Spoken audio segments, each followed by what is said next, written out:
Hello everyone. So those who all are new to this channel, let me tell you that I used to post quizzes, psychology quizzes on my Telegram channel. So I have started this initiative in which I will explain those quizzes in the video form. Okay, so yesterday I have given the basics of social psychology questions, 10 quizzes on my Telegram channel. So aaj I will give an analysis of those quizzes. So this is my Telegram channel, Psychology Quiz. You can search it by typing Psych Quiz 1 on Telegram. You will get that channel and you can join and give the questions. So those who all are new and haven't done questions yet, वो अभी questions attempt कर सकते हैं by pausing the video. So number one question is which of the following is true for behaviour. Behaviour के लिए इन 4 statements में से कौन से स्टेटमेंट ठीक है. ओके, सो आप पॉज करके आंसर दे दो, then you will get the explanations. तो इसका answer right answer is c. क्यों? क्योंकि बिहेवियर इज़ पब्लिकली वेरीफाइबल. हम उस बिहेवियर को देख सकते हैं. तो बिहेवियर में इंक्लूड क्या क्या चीज़ें होती है, पहले तो ये समझने वाली बात है कि everything which we do overtly मतलब बाहर से जो भी हमारी मोटर एक्टिविटीज़ हो रही हैं, that will also be included in behaviour. और उसके साथ साथ जो भी एक्टिविटीज़ इंटरनल एक्टिविटीज़ हैं, ये ऐसी एक्टिविटीज़ है जो बोली नहीं जाती हैं. ठीक है, लाइक बॉडी लैंग्वेज आपकी हो गई, या आपका ड्रेसअप हो गया. ठीक है, आप किस तरह से बात कर रहे हो, ये सारी चीज़ें आपकी बिहेवियर के अंदर इंक्लूड हो जाती हैं. तो इन social interaction all this is verifiable, इसलिए आप इसको पब्लिकली वेरीफाइबल बोल सकते हो. Then of course behaviour serves a communicative function. क्यों? क्योंकि हम इंटरैक्ट करते हैं. Through interaction behaviour plays an important role.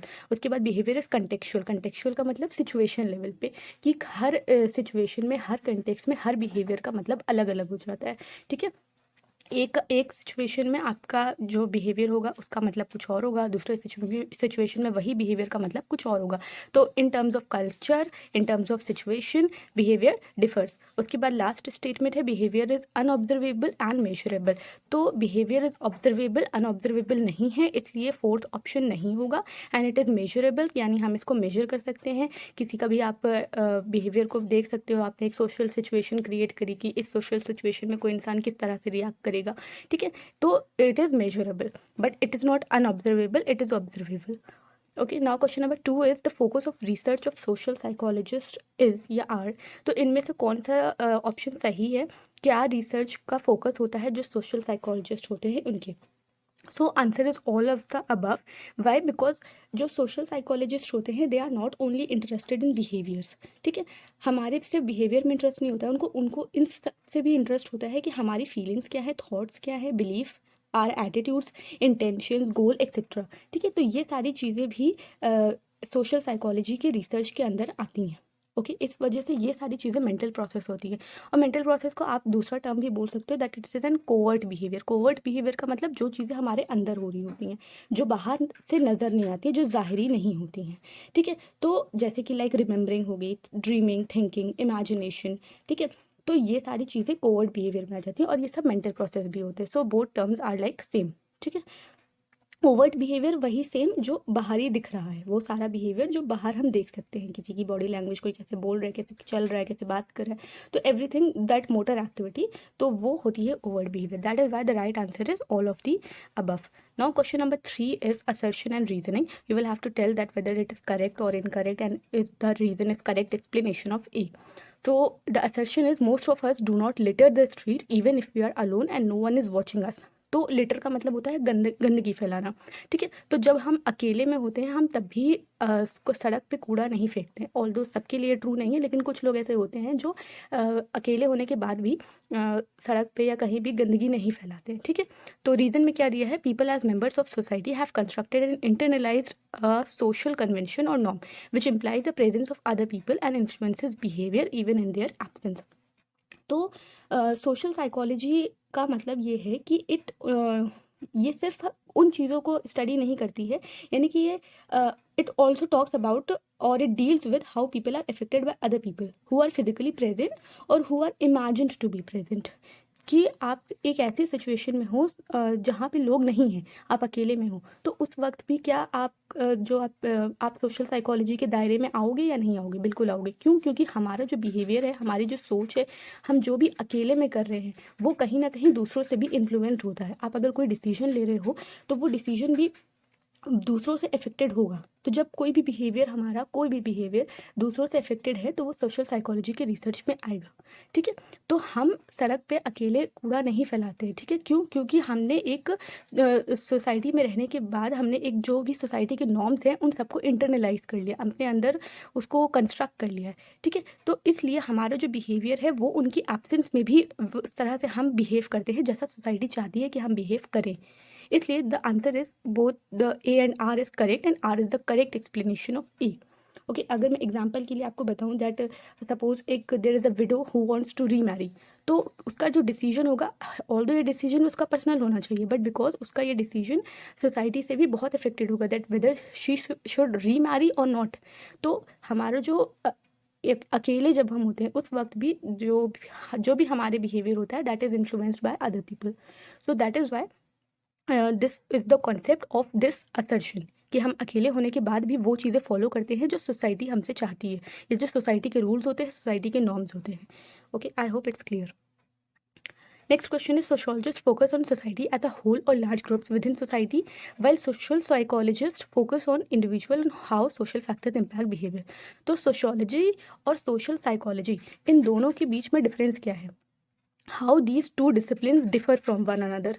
तो इसका एक मेजर जो डिफरेंस है वो ये है कि जो सोशोलॉजी होती है it studies humans in a society, complete society as a whole को स्टडी करती है वो, और एक लार्ज ग्रुप जो भी सोसाइटी के अंदर है उनको एज अ होल स्टडी करती है। लेकिन जो सोशल साइकोलॉजी होती है ये इंडिविजुअल को स्टडी करती है इन अ सोशल सिचुएशन।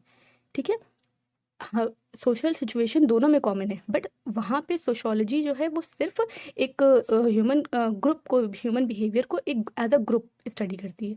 लेकिन सोशल साइकोलॉजिस्ट या सोशल साइकोलॉजी इंडिविजुअल पे फोकस करती है कि वो किसी भी सोशल फैक्टर्स जो उसके बिहेवियर को किस तरह से इम्पैक्ट करेंगे। Okay, the reason is sociology studies human behaviour at the group और society level, well social psychology studies individual. ठीक है, बात वही सेम। तो अब इसका आंसर दोनों ही सही है, तो आंसर आप लोग यहाँ पे कंफ्यूज हो सकते हो कि ए होगा या बी होगा। तो आंसर इसका ए होगा। वाई, इसको आप इस तरह से समझो, sociologist focus on society as a whole और large groups because sociology studies human behaviour at the group और सोसाइटी लेवल। ओके, कि क्योंकि सोशोलॉजी का पर्पस क्या है कि वो ह्यूमन बिहेवियर को एक ग्रुप में, एक सोसाइटी लेवल पे स्टडी करेगी। इस वजह से जो सोशोलॉजिस्ट हैं वो भी सोसाइटी को एज अ होल या large group of with in society study करते हैं। ठीक है, और you can say that social psychologist focus on individuals and how social factors impact behaviour because social psychology studies individuals in a society. ठीक है, यहाँ पे इन अ सोसाइटी आगे नहीं है, बट आप सोशोलॉजिस्ट और इस तरह से इसको कर सकते हो, क्योंकि जो आपके डिसिप्लिन का पर्पस होगा उस डिसिप्लिन के एक्सपर्ट्स वही तो स्टडी करेंगे ना। सो that is why the reason is correct explanation of assertion. उसके बाद आता है social psychology is just a common sense. Now common sense often provides inconsistent and contradictory ideas about various aspects of social life.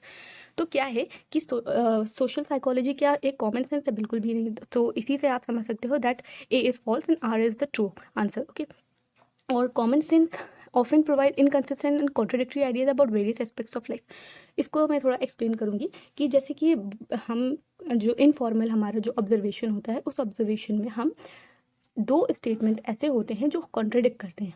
ठीक है, like example के लिए मैं आपको बताऊं कि जैसे हम ये भी बोलते हैं कि दैट सिमिलर जो लोग होते हैं उनमें अट्रैक्शन ज़्यादा होता है, वहीं हम ये भी बोलते हैं कि जो कॉम्प्लीमेंट्री होते हैं, जो दो लोग एक दूसरे से अलग होते हैं उनके में भी अट्रैक्शन ज़्यादा होता है। ठीक है, तो अब यहाँ पे कॉमन सेंस तो ये दोनों चीज़ें हैं कि हाँ वो भी सही है, सिमिलर पीपल अट्रैक्ट, और ये भी सही है दैट कॉन्ट्ररी पीपल अट्रैक्ट, जो एक दूसरे से अलग होते हैं डिफरेंट पीपल अट्रैक्ट।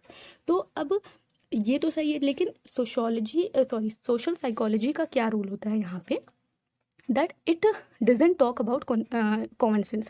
ये जो चीज़ें, जो बातें हमारी चली आ रही हैं उनको साइंटिफिकली प्रूव करना। चलो आपने ये बोल दिया कि सिमिलैरिटी अट्रैक्ट्स, लेकिन similarity attracts in what situation, in what factors affect the similarity of similar attraction.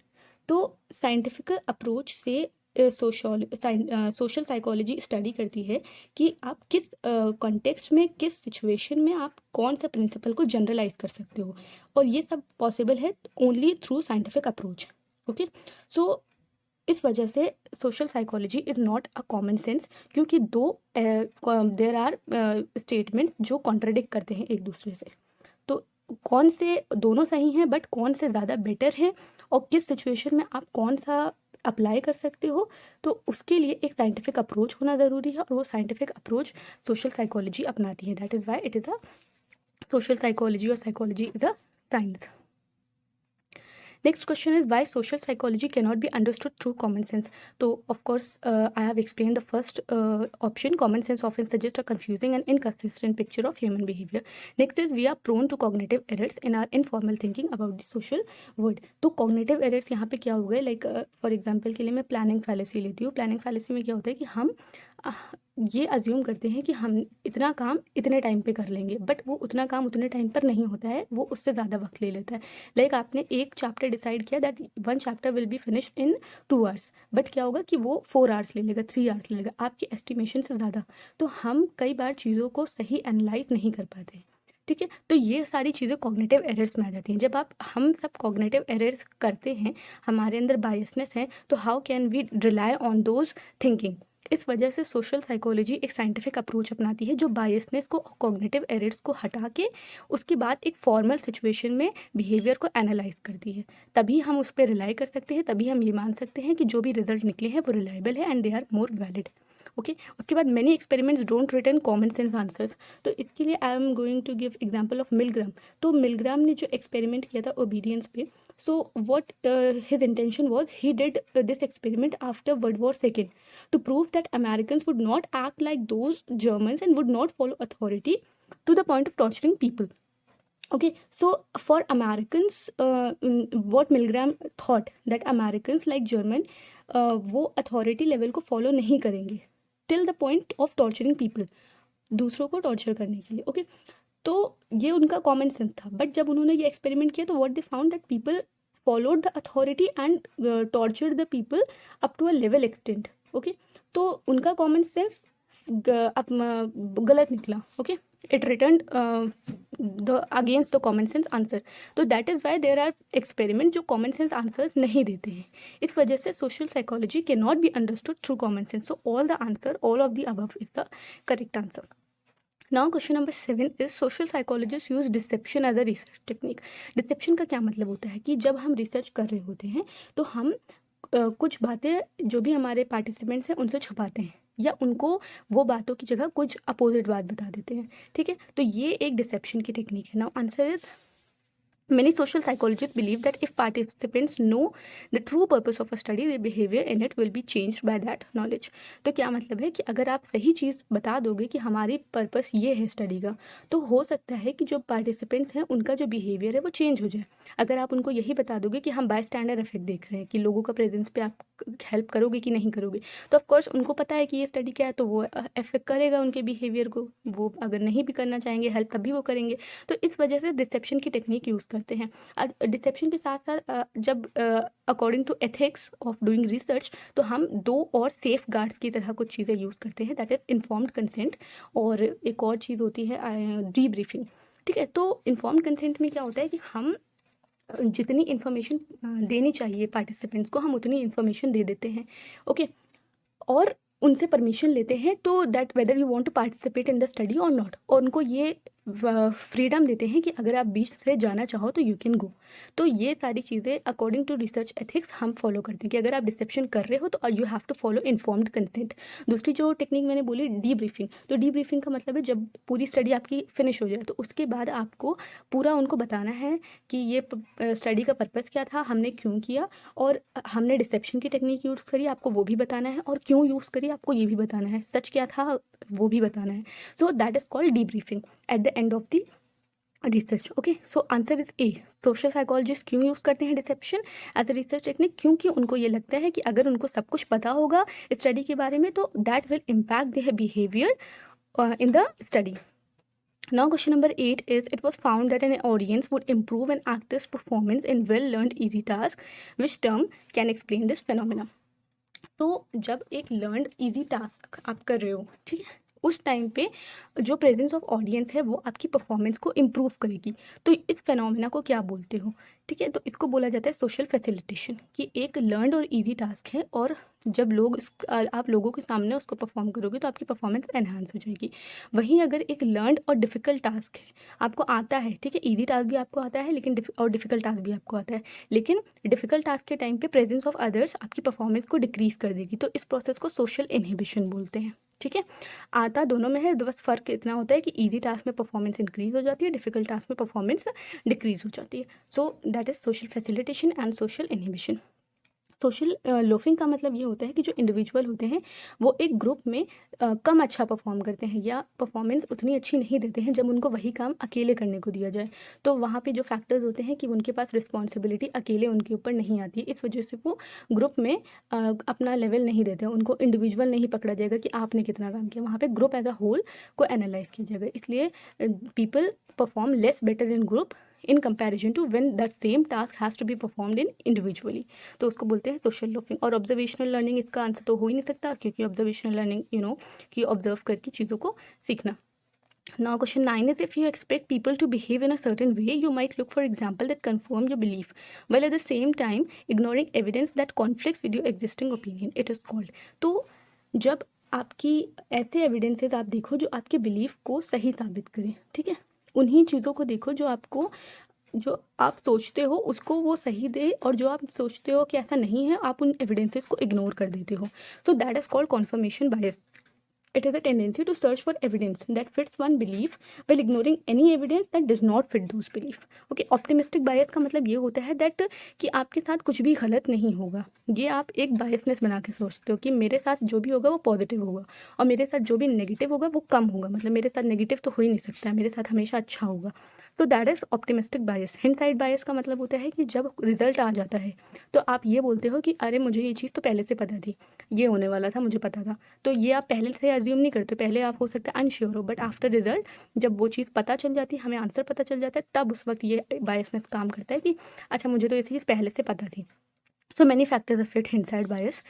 Belief perseverance का मतलब ये होता है कि जब आपको कॉन्ट्राडिक्टरी एविडेंस मिले अपने बिलीफ के लिए, अपने बिलीफ से, तो आप वो कॉन्ट्राडिक्टरी एविडेंस को फॉलो ना करके अपने बिलीफ को परसिवरेंस करो, अपने बिलीफ पर ही अड़े रहो. ठीक है, तो ये होती है बिलीफ परसिवरेंस की. जो भी कॉन्ट्राडिक्टरी एविडेंस है उनको कम्प्लीटली रिजेक्ट कर दिया, वो चीज़ तो मानना ही नहीं है, हमारी जो बिलीफ है हम वही मानेंगे.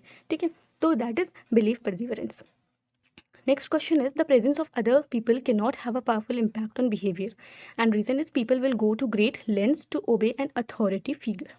Now assertion is completely false. अगर assertion सही होता तो social psychology का कोई वजूद ही ना होता.